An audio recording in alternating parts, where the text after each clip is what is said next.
Bonjour, j'espère que vous allez très bien. Dans cette vidéo, nous allons voir 10 erreurs que les anglophones peuvent faire en français. 10 mistakes English speakers make in French. Well, let's start with the first one and see how to avoid them.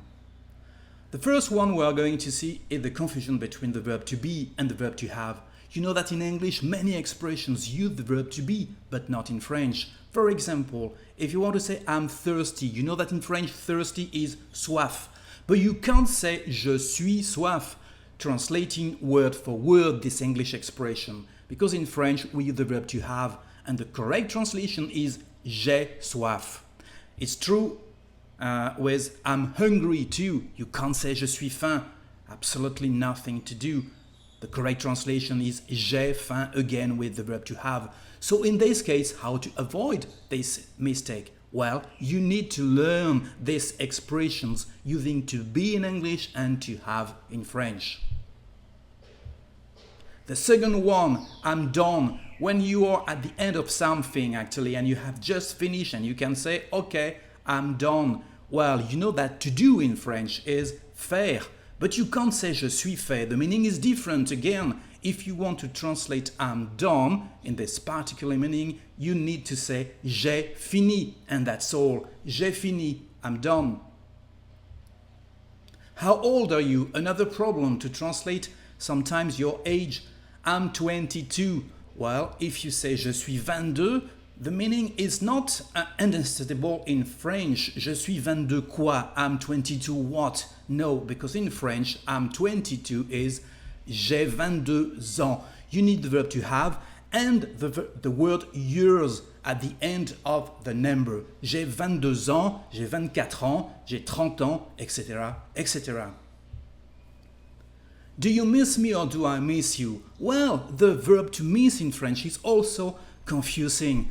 The translation seems upside down. I miss you. Well, you could say that I miss you is je te manque in French, but actually not.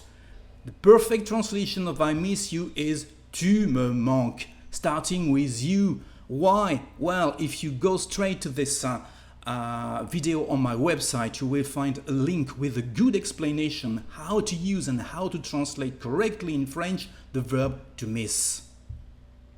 Still confused? Well, the word confuse may be confusing. If you are in the middle of something and you don't really understand and you say, oh, wow, I'm confused. Well, you could say in French, je suis confus or je suis confuse if you are a girl, because the word confus exists. But the meaning is different. Je suis confus means in French, I'm sorry. Oh, I'm sorry. Oh, je suis confus. Okay? So how to translate I'm confused? When you don't understand something, you can say je suis perdu with the E, of course, if you're a girl. Je suis perdu. Ah, je suis perdu. Avec toutes ces erreurs, with all these mistakes. Connaître ou savoir? Well, you know that in French we've got two verbs to translate to know. Connaître and savoir. And they are different. So for example, if you want to translate I know Peter, you can't say je sais Pierre using the verb savoir. Je sais Pierre means nothing in French. In this case, you need the verb connaître. Je connais Pierre. Why? Again, go to my website. There is a lesson about these two verbs, how to use them correctly in French. Here, it's a question of pronunciation. If you can't pronounce correctly the letter U in French, you are going to make some mistakes. For example, this expression, if you say tout va bien, well, we are going to understand this. Tout va bien, and tout va bien exists in French and means everything is all right.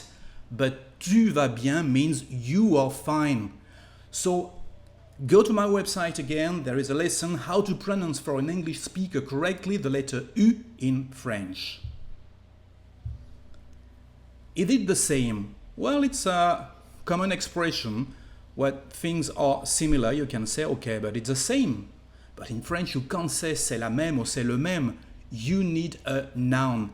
The translation of it is the same is c'est la même chose. You need the word chose. C'est la même chose, ce que tu me dis là. Masculine or feminine? Well, here again, it's a question of pronunciation. So pay attention to the end of words. For example, here cousin. Cousin may be a male or a female in English. But if you want to speak about a male cousin in French and use the same translation, something like cousine, well, cousine in French is just for female, it's not male. So pay attention to the pronunciation. To translate a male cousin in French, the word is and the pronunciation is cousin, cousin. So pay attention to not pronounce all the ends of words in French, to not be confused between masculine and feminine gender. Well, to finish, let's speak about warm and let's go back to the verb to be. How to translate I'm warm. If you say je suis chaud, the meaning is different with the verb to be. Je suis chaud means first I'm enthusiastic. For example, if you say I'm enthusiastic to go to the cinema tonight, in French you can say je suis chaud pour aller au cinéma ce soir. Pay attention, this expression, je suis chaud, also has a sexual connotation. So how to translate I'm warm in French? Well, you need the verb to have again. J'ai chaud is the perfect translation. So don't forget, in this case, the meaning may be a bit different. Okay? So now you know 10 mistakes and you know how to avoid them.